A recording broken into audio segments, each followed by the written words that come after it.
Assalamu alaikum wa rahmatullahi wa barakatuh.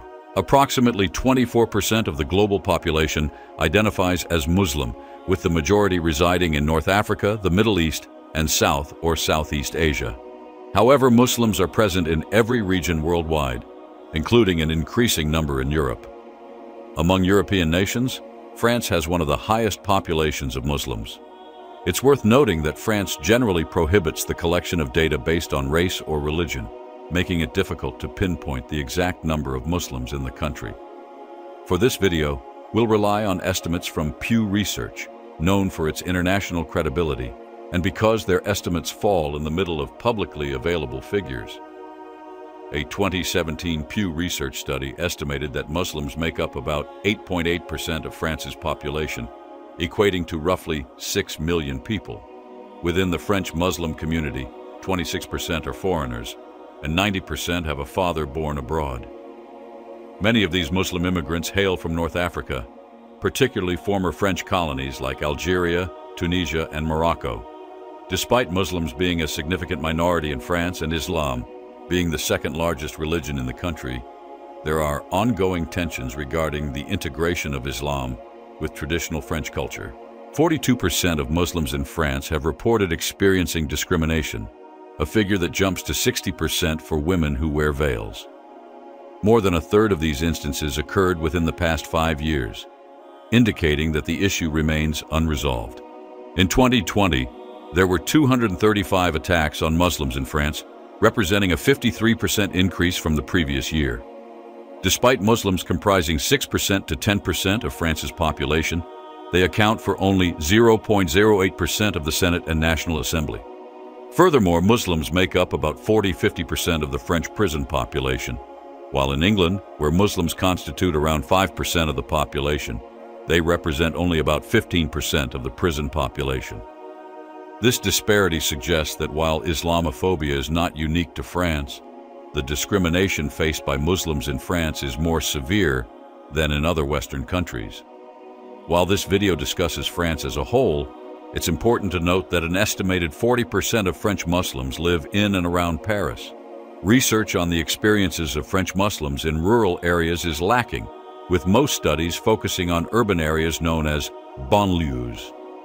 The French term banlieue translates to suburb, but it carries a more negative connotation, referring to public housing blocks hastily built on city outskirts to accommodate industrial workers. These areas were already somewhat isolated from the rest of the city, and as factory jobs moved overseas, they lost their primary employers. Many Muslims from former French colonies migrated to France for these industrial jobs and have been living in these poorly serviced and socially isolated banlieues for generations. Schools in the banlieue are often overcrowded and understaffed. Policing in these areas is also insufficient, leading officers to frequently engage in defensive policing characterized by preemptive acts of violence. Because the banlieue is outside the regular city network, residents seeking better jobs and education often face lengthy commutes. Due to the high Muslim population in many banlieues, the unrest and crime commonly found in disadvantaged urban areas worldwide are sometimes associated with Islam in French news coverage. Although the history of these banlieues is not rooted in religious discrimination, it's important context to consider when examining the experiences of French Muslims and how they are perceived by the rest of the country. The French legal principle of laïcité has led to increased discrimination against Muslims by prohibiting many forms of Muslim religious expression.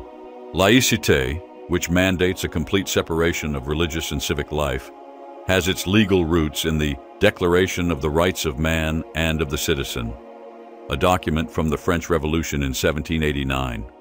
This declaration asserted that no one could be disturbed for their religious opinions as long as they didn't disrupt public order. The formal separation of church and state was enacted in 1905, with a law that barred the state from recognizing or funding any religion. This principle was further solidified in the current constitution passed in 1958, which in its first article declares France a secular republic. Muslims have lived in France for centuries, but laïcité's application to Islam didn't become a national issue until 1989. That year, in the northern town of Creil, A schoolmaster suspended 3 Muslim girls for refusing to remove their hijabs, claiming the hijab was a religious symbol incompatible with a secular public school. This incident sparked a nationwide debate, with other schools adopting similar measures. A national court ruled that schools could decide for themselves whether to expel students for wearing a hijab. This legal precedent was expanded in 2004 when a law was passed prohibiting students in public schools from wearing conspicuous religious symbols, including the hijab. Since the 1989 headscarf controversy, the scrutiny of how laïcité applies to Islam has intensified. A 2012 study found that 80% of the French population now believes Islam is incompatible with laïcité. Given that many Muslim practices involve outward expression, it remains uncertain which of these expressions will be permissible in public spaces going forward. The 1989 debate marked the first time Islam was explicitly subjected to laïcité. Following the court ruling that schools could ban students from wearing hijabs, approximately 100 Muslim students were expelled between 1994 and 2003 for wearing Islamic veils. In 2004, the national legislature passed a law banning large religious symbols in all public schools, effectively prohibiting the hijab. In 2010, the legislature extended this ban beyond schools, prohibiting the wearing of the niqab in public spaces. Violators face a $159 USD fine and may be required to take a citizenship course, implying that those who wear the niqab lack understanding of French values. In 2018, an independent UN committee of human rights experts ruled that this law violated the religious freedom of French Muslim women. The restrictions on Muslim head coverings continued in 2012 when the French Football Federation banned female athletes from wearing hijabs in organized competitions. Since 2016, over 30 French municipalities have banned the burkini, a type of swimwear designed to meet Muslim modesty requirements, from public beaches, deeming it inappropriate. In May 2022, the town of Grenoble passed an ordinance that explicitly allowed the use of burkinis in public pools. However, a month later, a national court overturned this ordinance, stating that it violated the principle of laïcité. The Interior Minister of France described Grenoble's ordinance as an unacceptable provocation that went against French values. It is important to understand that, on the surface, laïcité is a neutral law. For example, a nun was recently turned away from a state-run retirement home because she insisted on wearing her headscarf. However, a law that bans public expressions of faith disproportionately affects religions that require many public expressions of faith. In 2019, it was reported that 31% of Muslim women in France wear the hijab, compared to less than 0.1% of Catholic women who wear religious coverings like those of a nun.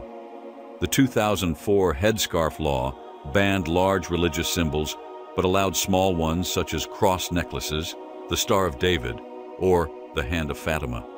While including the Hand of Fatima might seem to accommodate Muslim expression, the cross holds much more significance for Christians than the Hand of Fatima does for Muslims. Moreover, the Hand of Fatima does not satisfy the religious requirements of wearing a hijab.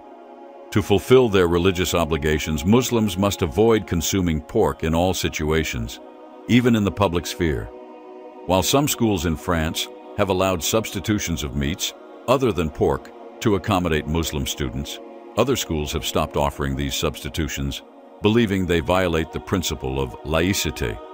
Thus, Muslims in the public sphere must constantly decide whether to follow their faith or the laws of the country, a dilemma not faced by other French religious groups. If they choose to adhere to their faith, they may face fines, be forced to take citizenship courses, have their head coverings forcibly removed, or even lose their jobs. Muslims in France also face significant economic disadvantages due to discrimination. In 2013, the French nonpartisan think tank Institut Montaigne conducted a study to determine the impact of religious discrimination on employment. They submitted identical job applications to 6,231 job openings throughout France, varying only the applicants' indicated religion. Religion was signified through the given name, the religious identity of the junior high school attended, and self-reported outside interests. The researchers then measured the callback rates for interviews among the applicants. The study found that only 10% of Muslim applicants were contacted for an interview, compared to 16% of Jewish applicants and 21% of Catholic applicants. The rate was even worse for Muslim men, who were 4 times less likely to be called back for an interview than Catholic men. The study controlled for potential bias based on exotic-sounding names and found that a Muslim man named Adam fared better than one named Muhammad, but still significantly worse than a Catholic man named Adam.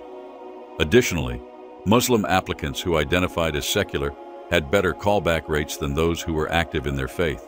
Secular Catholics had lower callback rates than practicing Catholics, suggesting that employers were specifically avoiding Muslim and, to a lesser extent, Jewish employees rather than religious employees in general. Another study examining the impact of the 2004 headscarf law, often called the headscarf ban, found that the restriction on wearing headscarves in public spaces reduced the secondary education attainment of Muslim girls and limited their career trajectories.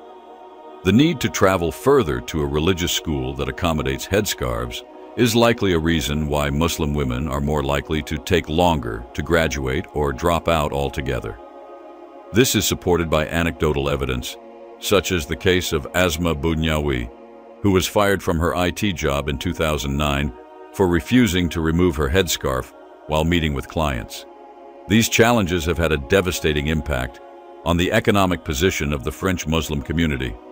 Since France does not collect data about religion, the best understanding of the employment situation for Muslims comes from private studies of neighborhoods with high concentrations of North Africans. For example, a 2015 study showed that one such neighborhood in Paris had an unemployment rate of over 50%. Another study from 2006 found that French citizens of North African descent had an unemployment rate of 30% compared to the national average of 10%. Another significant disadvantage for the Muslim community's economic prospects is their disproportionate incarceration rates. Although France does not provide exact statistics on religious affiliation in prisons, it is estimated that around 40–50% of inmates are Muslims, whereas Muslims make up only about 8–10% of the general population. In comparison, Muslims in England constitute roughly 5% of the population and 15% of the prison population. While there are no specific studies on the economic impact of incarceration in France, a recent American study found that incarceration leads to an annual income reduction of about 52%. It is reasonable to assume the effect in France is similar. Dear brothers and sisters, as you are watching, it is evident how our Muslim brothers and sisters are treated differently in France. This is indeed a sad situation for all Muslims. But I bring you good news. Despite the pressure from the French government, the spread of Islam cannot be stopped. It is Allah's will, as He has informed us in the Quran. They seek to extinguish the light of Allah with their mouths, but Allah will complete His light even if the disbelievers dislike it. Surah As-Saf, verse 8. The number of Muslims in France is increasing day by day. When the last French constitution was adopted in 1958, there were approximately 900,000 Muslims in France. This number rose to just under 4 million in 1989, when the first court case was opened on the wearing of the veil by Muslims in public spaces, and reached an estimated 6.5 million in 2020. Most of these Muslims are first or second generation immigrants from North Africa. Large-scale migration to France from North Africa is largely a legacy of France's colonial past. French troops followed the Ottoman Empire's retreat to present-day Algeria in the mid-19th century and continued to expand their North African colonies until the early 20th century, controlling all of Northwest Africa. Many North Africans emigrated to France for the economic opportunities available during the Reconstruction after World War II. Although Algeria, the last French colony in North Africa, gained independence in 1962, the process of independence led to bloodshed on both sides of the Mediterranean. Thank you for watching. We hope this video shed light on the challenges faced by the Muslim community in France and was informative for you. We encourage you to share your thoughts and experiences in the comments below. Don't forget to like the video and subscribe to our channel for more insightful content. Your support means the world to us and helps us continue our mission. Join our growing family and we'll see you in the next video. Alhamdulillah. Assalamu alaikum wa rahmatullahi wa barakatuh.